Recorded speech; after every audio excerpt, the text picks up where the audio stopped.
What's up everyone and welcome back. Today we're going to take a look at the standalone expansion for Serious Sam 4 called Serious Sam Siberian Mayhem.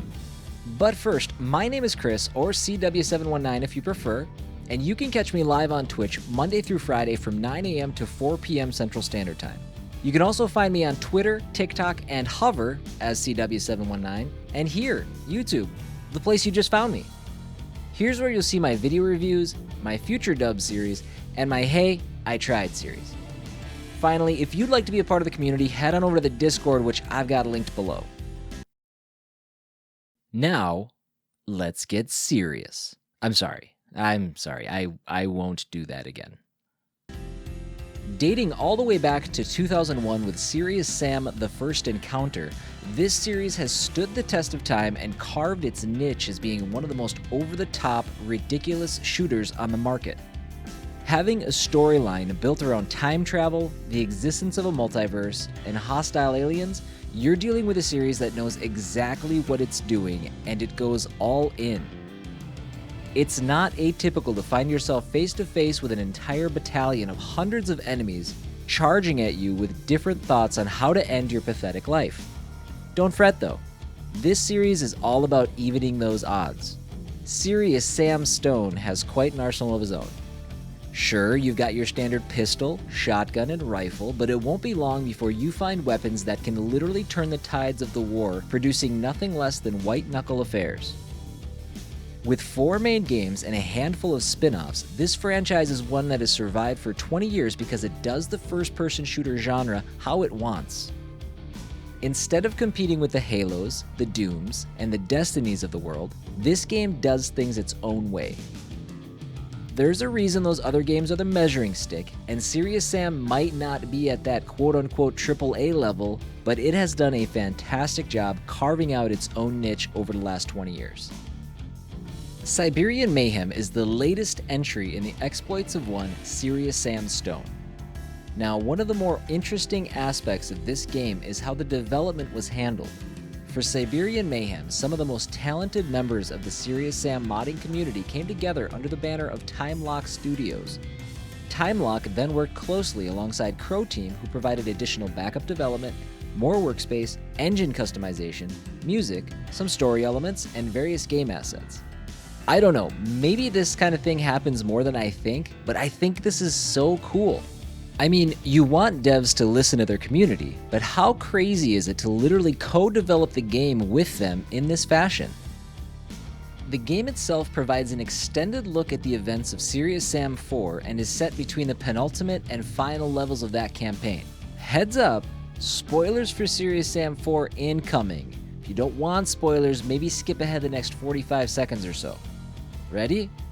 Here we go. As the war against extraterrestrial forces led by the evil Mental, Serious Sam and his alien artifact acquisition team led by General Howard Brand have a powerful artifact in hand called the Holy Grail. This could be what is needed to turn the tide of the war.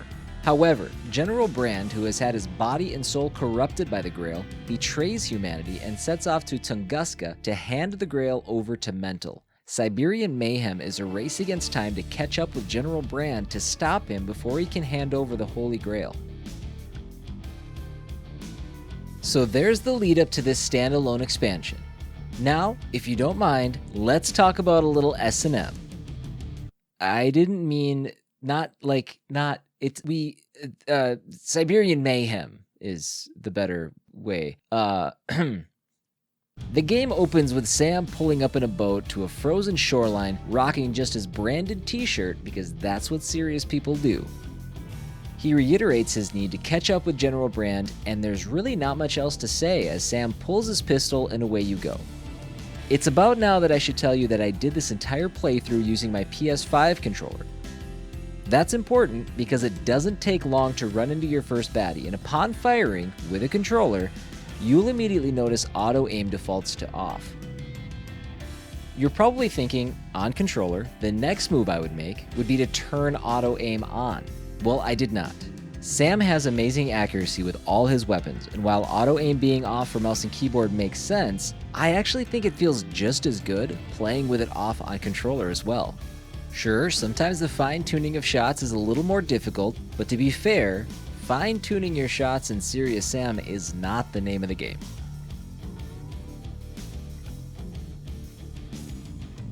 Now, once you get the shooting dialed in, we can talk about level progression.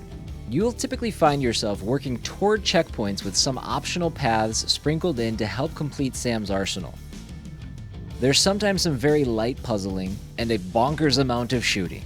As the game goes on, you'll continue to find new weapons. As I stated earlier, those weapons range from a typical pistol, shotgun, assault rifle, all the way to the insane XPMR burner ray gun, the XM214A minigun, and the staple, SBC cannon. Cannon. Fires cannonballs. Is a cannon. It's great. With literally hundreds of enemies coming at you at any given time, you'll be very happy to have every last bullet cannonball. Realism isn't the focus on this game, as every weapon can be very useful, even if it doesn't feel like it should be.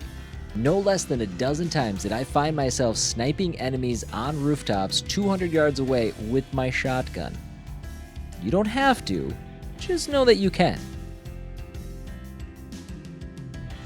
Another thing that's a big part of these games, and it's no different in Siberian Mayhem, are the secrets.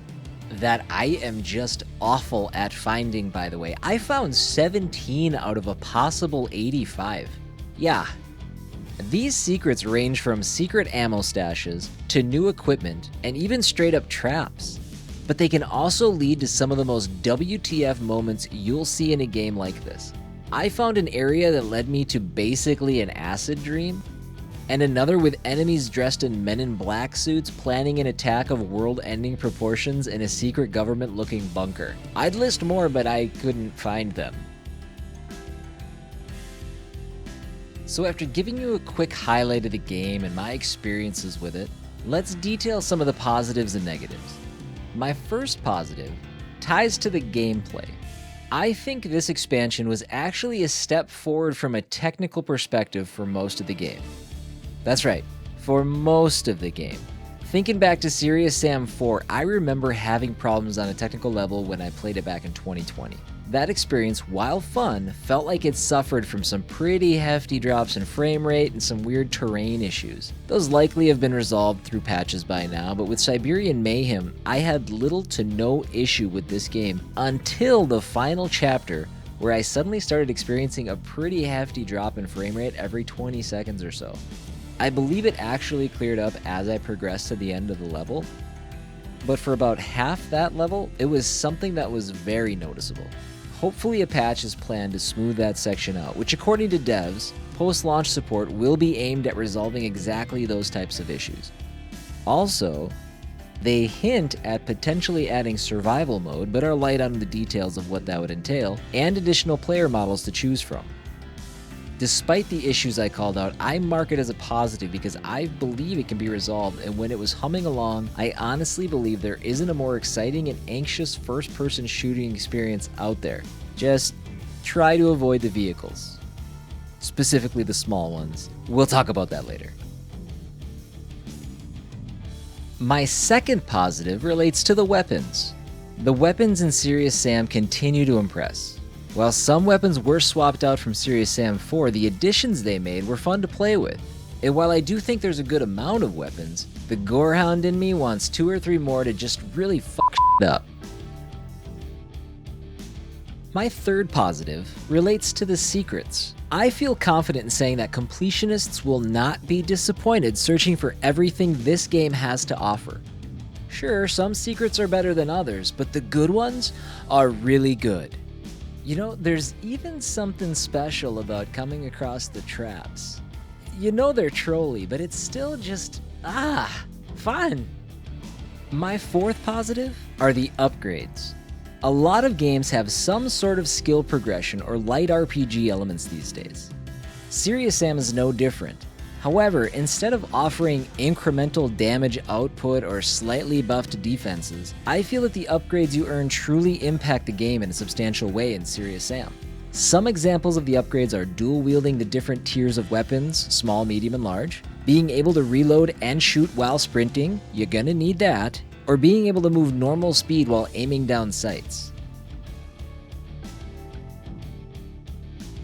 And my fifth and final positive is just the overall vibe of the game. It's like I said in the intro, this series has always been one that never takes itself too seriously. That approach makes this whole thing work and work well. The secrets are allowed to be goofy as hell. The weapons that can kill hundreds of enemies in seconds are allowed to exist in the world. A game that takes itself more seriously would not be able to get away with this stuff. Alright, now let's talk about some of the negatives I found from my playthrough. My first negative deals with the checkpointing. These battles at times absolutely feel like wars of attrition. They can be long, stressful affairs. That, in and of itself, is by no means a bad thing. But there were times where I made it through 2 or 3 of those mini-wars, only to die on the 4th and be brought back 15 to 20 minutes prior to the fight that killed me to take on the hordes I'd already completed. Death happens for a multitude of reasons. Some are completely justifiable, and some are due to mines in a minefield you didn't even know you wandered into. I don't want to talk about it, I was exploring. I say this because dying is part of the game. It just really sucks to have it be so punishing at certain points. On to my second negative, pertaining specifically to the small vehicles in the game. There are, I believe, 4 different methods of travel beyond your own 2 feet. One is super fun, one is okay fun but has its issues, and the last 2 should only be used when absolutely necessary. I don't want to spoil the larger vehicles because they're cool as hell, so this pertains specifically to the snowmobile and the 4-wheeler. These 2 motorized horrors can be far more deadly to you than any enemies in the game. To take that a step further, there are areas that seem to be very intentional about your use of a small vehicle in combat scenarios, and I can't even tell you how hard I noped out of those moments. I would be A-okay if those were removed and never brought back in the series. For my third negative, we're going to talk about some of the visuals. It's not all bad. It's just some areas need more work than others. In fact, there were a couple of surprisingly awe-inspiring landscapes and views in the game. This is more specific to some of the character models that Sam interacts with and some of the combat environments. Most of the battle arenas in the game didn't offer much in terms of aesthetic pleasantries, but I think that can be forgiven. Odds are the action will be too frantic for you to really notice anyways. The real ugly bits are the characters though. They look like they were mid-tier quality at best during the mid-Xbox 360 PS3 generation. They're not animated well and they just don't look great. The silver lining, I guess, is that character interaction is pretty limited overall, so your exposure to them is relatively brief. And my final negative, and it's a dicey one, is the story. Now, I'm a sucker for story in games, but I still have a lot of trouble even including this one as a negative. The story is paper-thin, end-of-the-world, alien invasion baloney, but it serves as a catalyst for the action to go. If you're looking for some interesting take on sci-fi, time travel, extraterrestrial takeover, you're not going to get it here. It is big, it is bombastic, but it's that in a way that's been done before. Alright, so let's wrap this bad boy up. I truly enjoyed my time with Serious Sam's Siberian Mayhem. To me, the positives far outweighed the negatives. When the game is good, it's really good. To me, it's the best example of a first-person bullet hell experience that I can think of. The technical issues, especially near the end of the game, were disappointing, but I believe the core of the game is there and those issues can be resolved with some patches. This game won't win any beauty pageants and it may not have systems built upon systems, but this game is fun.